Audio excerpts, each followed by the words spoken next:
Drivers are getting buckled into their cars once again here at Pocono Raceway as TNT brings you continuing coverage of the Pennsylvania 500 presented by Pep Boys. Sun's out. The fans have stayed. It's unbelievable, isn't it? They're all still here. You know, Pennsylvania, I think there's more NASCAR fans per capita in Pennsylvania than any state in the union. Ward? Hurry, Ward! Better hurry up. We're about to get started without you. Yeah, you know, so many short tracks in Pennsylvania, so many great fans. This track has been so well supported, and none of them have left. They all want to see this race. And we want to thank you for staying with us at home, too. It's been a long wait. The first red flag for 1 hour and 5 minutes after the big accident on lap 1, and now we're closing in on, what, 2 full hours of red flag here for this rain.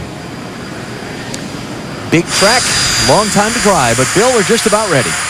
We certainly are, and so are the crews, and certainly so are the drivers. Among the stories that have unfolded here at Pocono this weekend, the story of the 26 car, normally driven by Todd Bodine, but this weekend driven from the start of the weekend to the end of the weekend, when we finally get there, by Jeffrey Bodine. Why? Well, Todd had a bush race to run in Pikes Peak, Colorado, and there really wasn't a sensible move to bring him back as the way the team looked at it. So they put Jeffrey in the car from the beginning of the weekend, got the car set up for him, got him in the race. Now they're hoping that Jeffrey Bodine, a 3-time winner here at Pocono, can take that 26 to the front.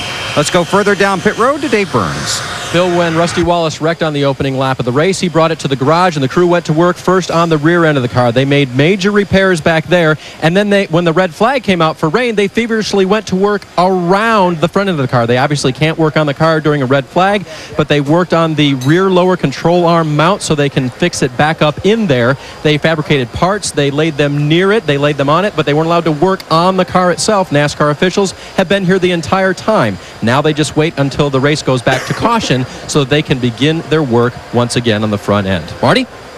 Dave, everybody is anxious to get this race going again, but probably no driver more anxious than Jeremy Mayfield. The car is very good for Jeremy. He has won 2 times here at Pocono. He sits in the 6th position with 4 tires. The second car in line that has taken 4 tires. The cars in front of him, other than Tony Stewart, have 2 tires or no tires. With the rubber washed off the racetrack and the sun out, many feel like 4 will be better than 2. We'll have to find out. Matt?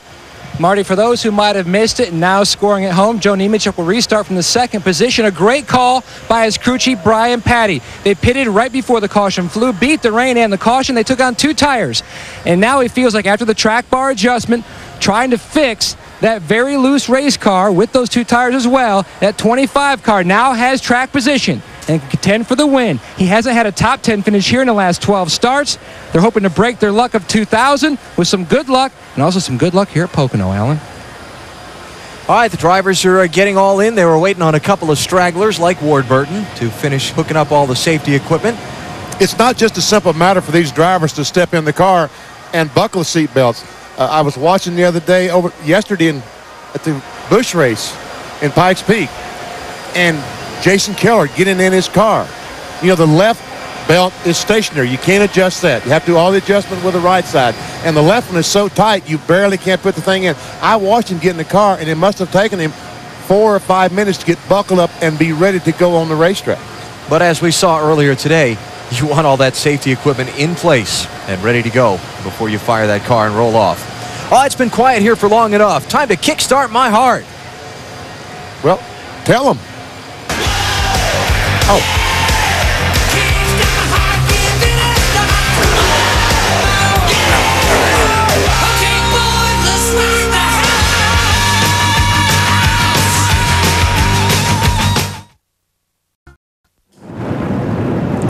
That lovely noise you hear in the background are the sounds of 40 NASCAR Winston Cup engines that have rumbled to life once again. That's what I thought was going to kickstart your heart. Well, I'm not was that the sound good. of racing engines. I don't have that kind of power. But we did kickstart the music, and now we've got the cars running, and we're about set to resume this thing finally. If you're just joining us, you've only missed 27 of the scheduled 200 laps of this thing, and you missed about 3 hours of red flag time, too. Turn 1, lap 1. Turned into Calamity Corner for Steve Park. And Dale Earnhardt Jr. and Rusty Wallace.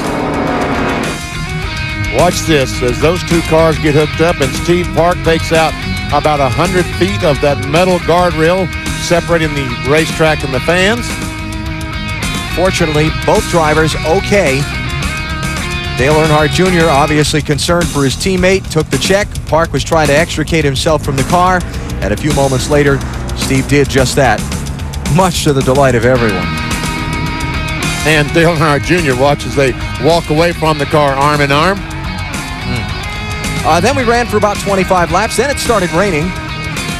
Parked the cars on pit road, covered them up. That's it. That is what's happened so far. Through 4 hours of coverage, you've seen 27 laps of racing. All right, they're back on the racetrack. I wasn't sure we were going to see that again today. Skinner just waiting for all those guys, Ward Burton especially, to get out of his way.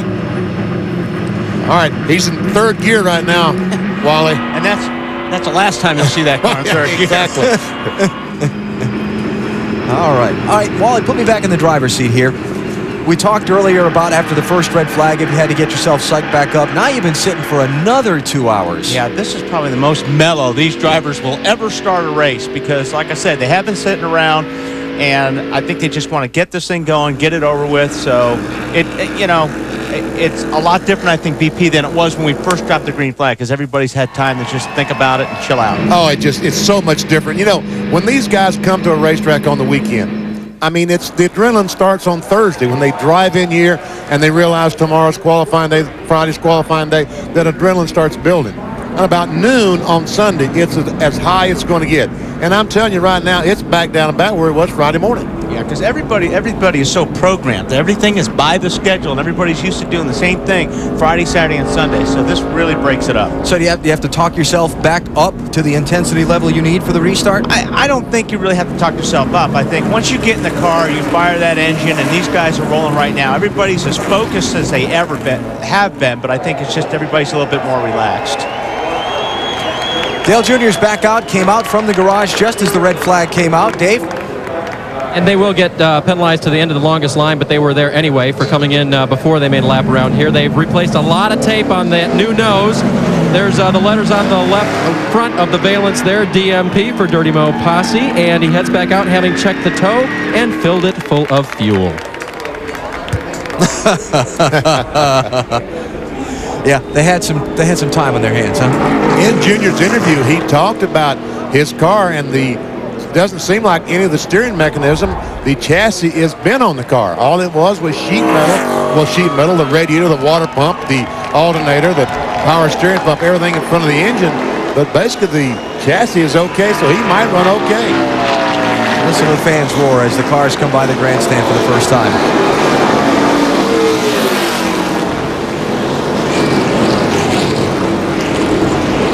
They stuck it out. An hour of red flag time earlier, 2 hours of rain delay time now. But they're going to get to see what they paid their money for, which is the Pennsylvania 500. Dave, watching this Pennsylvania 500 has been an all-day job so far. Got some guys on pit road. Matt? Well, Alan, Jeff Green is in. Remember, you heard during his interview under the red flag, they were going to make a number of changes. Right now, they're making the track bar.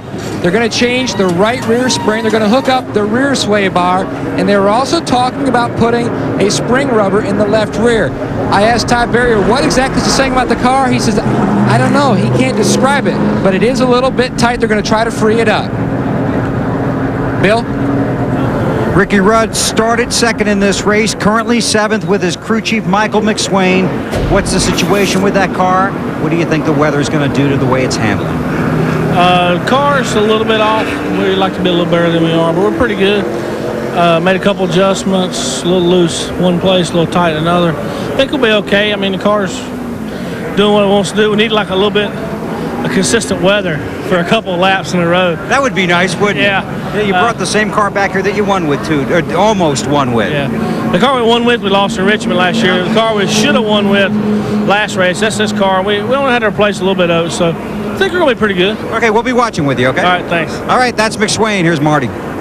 Bill, points leader Sterling Marlin sits in third with 2 tires. Lee McCall looked like a great call with 2 tires. At the time, it did get you the track position, but now there's no rubber on the track. Are you worried about only having 2 tires out there? No, not at all. You know, we did a couple race runs yesterday, and our car didn't really react very good on 4 tires, and from what we learned up here in the spring race, 2 tires worked just fine on our car. And from what we learned at Loudon last week, and we promised Sterling we'd look up track position in the dictionary. What did it say? 2 tires. Okay, good. So it's all about clean air. We're gonna hopefully get by this 25 car here and go up there and get 5 points and lead us a couple laps. There's a lot of crew chiefs worried about if we can go the entire distance of the race before it gets dark. Are you worried about that as well? It's going to be close. I'm sure NASCAR do what they can do to get the whole race in, but we'll see how it goes and play it by ear. We're ready for 101 or lap 200 either way. We'd love to see it go all 200. Dave? And I'm standing by with Greg Zipadelli, crew chief for Tony Stewart, who runs in 5th. Greg, you guys came in for a pit stop, made an adjustment to help him rotate through the corner, but there's been a long delay. Do you know anything for sure about your car right now?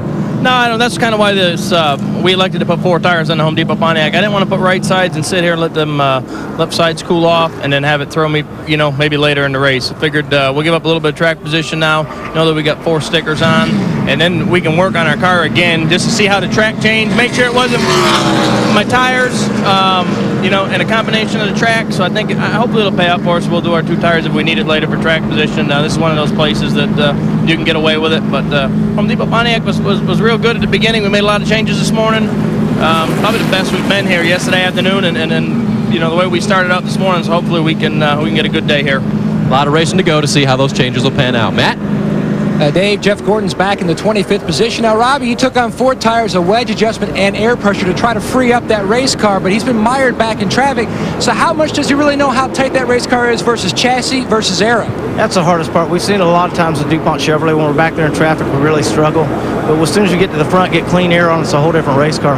I showed him the other night at the go-kart track how to get these restarts. We'll see what happens. He certainly was very good on the restarts, although he cheated. It's all going to come back to that go-kart race, isn't it? All right, here goes the leader, Morgan Shepherd. Going to peel off and go to pit road. And we are expecting 1 to go here when they come to the start-finish line. How about that? Hallelujah. Oh, I'm sorry, they're going to make it 2 to go. All right. 2 more laps, we'll go back racing. All right, Rodney, I don't know what's so funny, but... Well, Alan said 1. He can't count. We just all know that. It's always my fault, somehow. We will get a restart when we come back to Pocono.